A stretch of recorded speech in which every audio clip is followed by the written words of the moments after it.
everybody, today we are going to be making this super chunky blanket.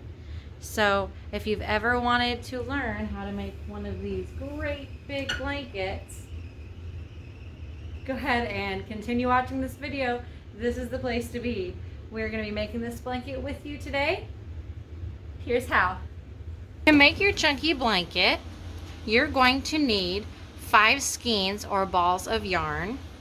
Okay, the thickness is extra bulky. I believe that is a 6. If there's anything higher than that, this definitely is that. So you can choose all of one color. You can do some stripes. I'm doing a team color today, some black and gold, and of course white. So you're going to need to decide how you want your pattern to go. I'm just going to play with things a little bit. Yes, almost everywhere sells these kinds of chunky yarn. Be careful buying online. You can buy at Walmart. Any of the craft hobby stores have it in a variety of colors, like I said. So once you've decided your pattern, you need to pick one end to start with. Then when you finish up that yarn, you'll move on to your next one and your next one until you get all the way through the blanket. So like I said, 5 skeins of yarn get you a nice couch or lap size blanket. So that's what we're going to be making today. So you start with your yarn, and we're going to be doing a slip knot. So the yarn's in your hand. Roll it around your fingers. Cross over on top. Now you go underneath. Grab the top one and pull it through. Now with these types of blankets, it really is up to you. If you want your loops to be smaller, you're going to have a much tighter knit on your blanket. If you have them looser, there's going to be bigger holes. It's going to be a looser knit blanket. So this is a little large. I'm going to make it a little smaller. I like a happy medium. I don't like mine super tight, but I don't want super big holes. So this is about the size I'm going to stick with every loop that I'm working with. So our first row, if you've crocheted before, we're doing a chain row. If you have no idea what I'm talking about, that's okay. I will work you through this. So I put my ball of yarn in the direction I'm going. This kind of helps me get it out of the way. So you start with your loop, reach down through it, and pull that working yarn. Pull from the string that's coming from your ball of yarn. Okay, leave that tail alone. It's going to stay there till the end. So reaching through, pull it out. Like I said, you're trying to get consistency between all of your loops. Try to get them all about the same size. If you get a couple rows done and you don't like how loose or how tight it is, it's okay. You just pull this and it'll pull it all the way out till as far back as you want, even the very beginning. If you're not sure what type of or how loose you want these, try one way, and after a few rows, if you don't like it, go back and change it. But whatever you do, just try to stay consistent. Don't start loose and get tighter. Your blanket will kind of toward the end. Don't start really tight and then let your stitches go loose. It's gonna not be a nice square or rectangular blanket. So I'm just continued chaining. I'm going to go the width of my table. I have a 4-foot wide table.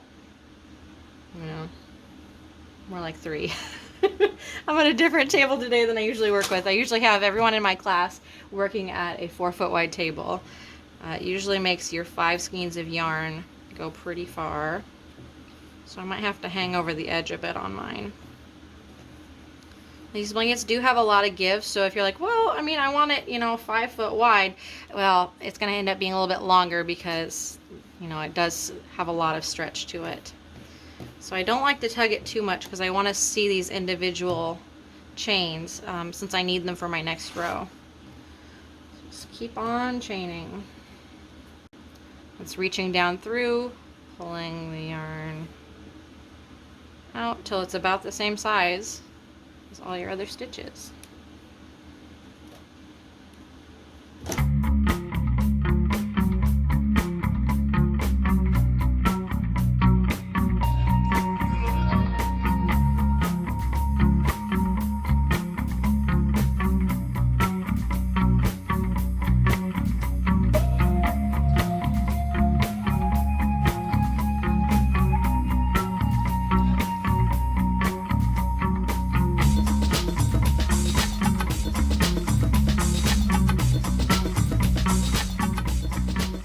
start our next row.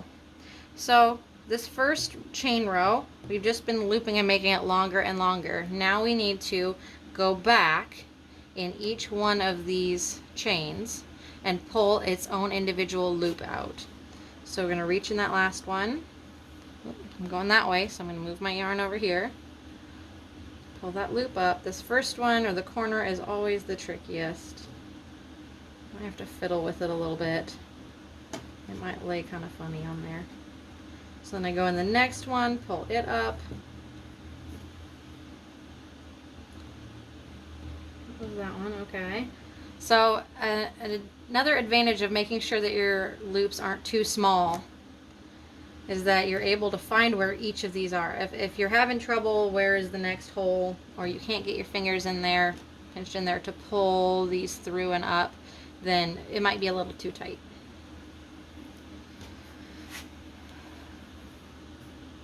Make sure you can see what I'm doing here. Yep, I found the next hole, going through there, grabbing my yarn, pulling it through, and pointing my loop up. So you're going to go through the whole row doing the same thing.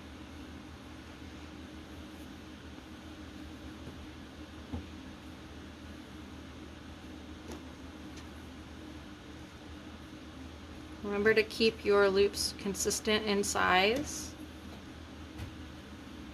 Also, if you chain too loose right now, you're going to be noticing that these are kind of pulling open some a little bit bigger holes. If they're any bigger than this, I would go back. This one might be awfully loose. I'm going to keep working.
Yes, even go in that last stitch.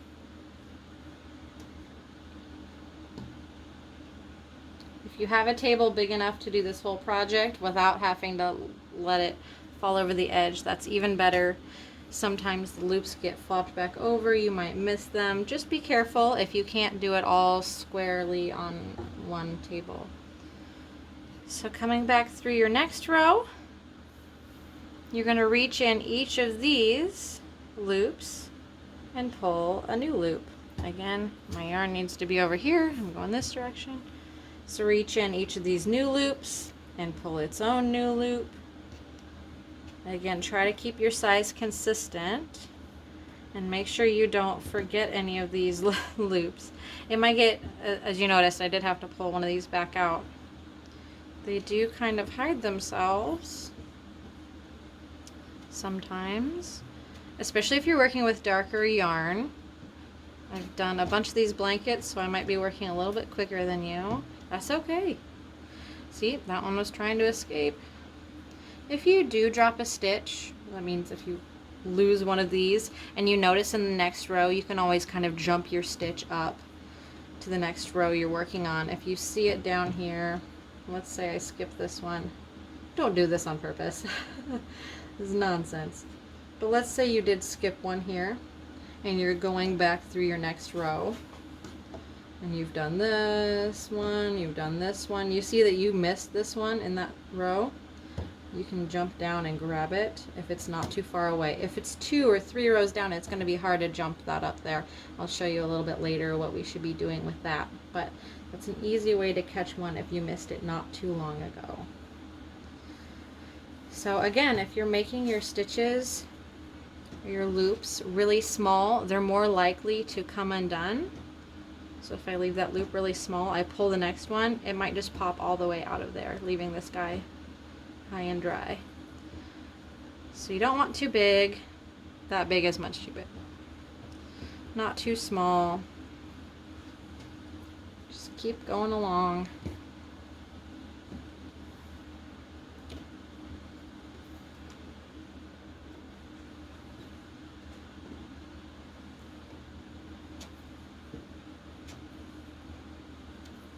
It might be a little early, but you might be wondering when you're going to change color. I like to go clear until I run out of, these are getting a little big. Clear until I run out of yarn on this first ball of yarn. If you notice you're getting near the end of a row, if you are changing colors, you might want to, and I do recommend switching colors at the end of a completed row. I've done a blanket in the past where I switched colors right wherever I ran out in the middle of the row, and I don't like looking at it. It bugs me. If you're one of those people, don't change color in the middle of a row. It's like painting the edges of a canvas or board sign. People ask me if they should do it, and I highly recommend it. It doesn't bother some people, but it sure irks me. So here we are, we're almost to the end of this row. Oof.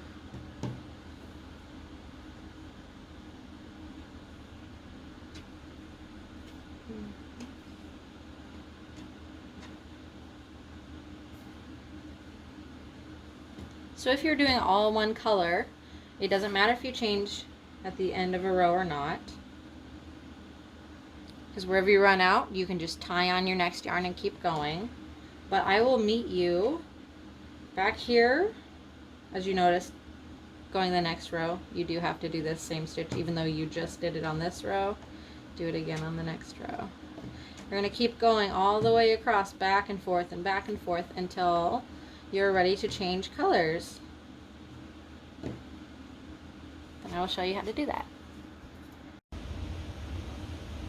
Alright, at the end of the row, you'll still have a little bit of yarn left, which you will need a slight tail to tie on your next color.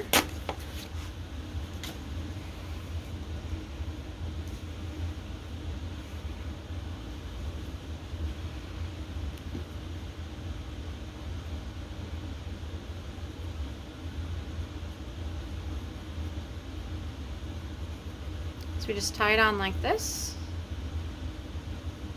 Grab some scissors to trim the tail.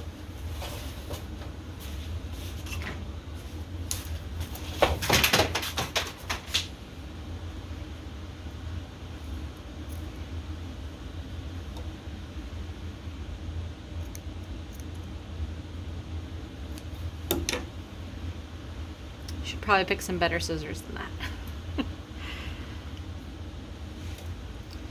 And then you keep going with your next row. Just pulling each new loop from underneath.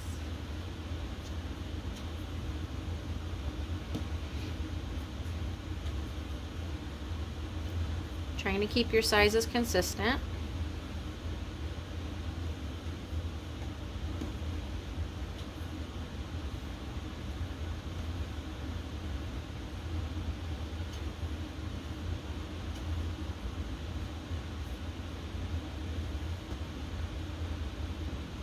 And this is really all there is to these blankets.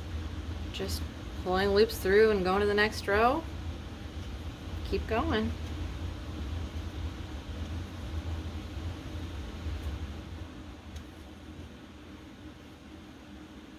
Once you get the hang of it, you can get these blankets done easily in, I don't know, 2 hours if you don't have any distractions. Maybe quicker, I don't know. I wouldn't know what it's like to get a blanket done without some distractions.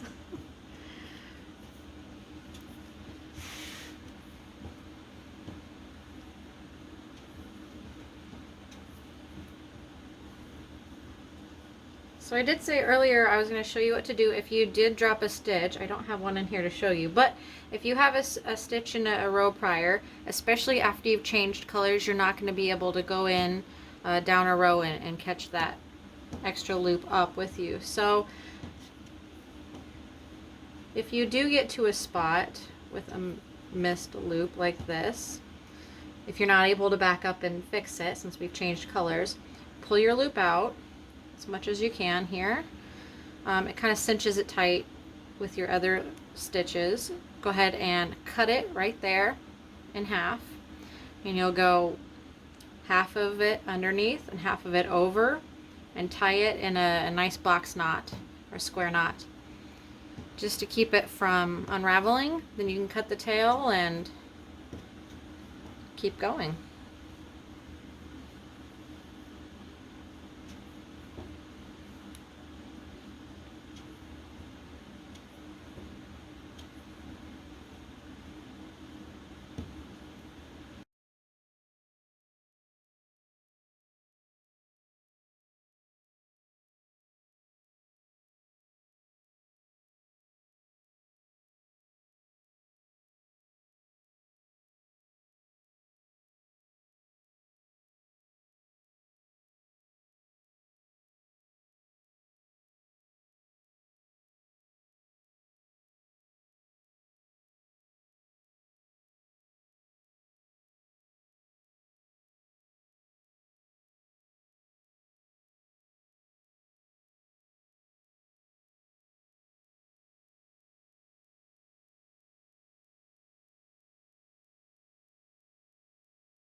Okay, For our last row, we're going to do things a little differently, but you've got enough to do one last row here.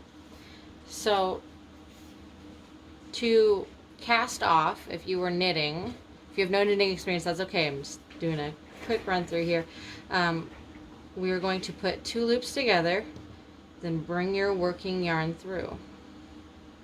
Now that you've got one in your hand, you're going to add one more. That way you've got 2 together. Pull your working yarn through. It is going to cinch up on you, so you're going to have to probably give it a little bit of a tug. So 2 together. Pull it through. 2 together. Pull it through. You're going to do this along the whole row, and that's going to cast off those loops, get them all binded together, and finish off your blanket.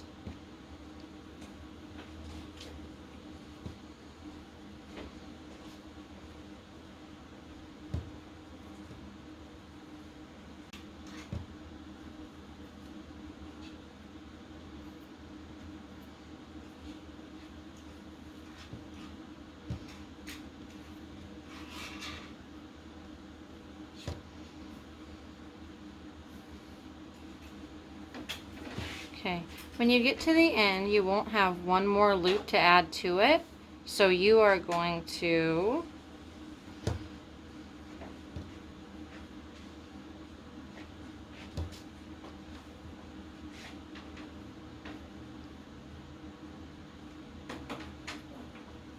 pull your loop through, but you're going to hold on to it because we need to go through it again to make a secure knot.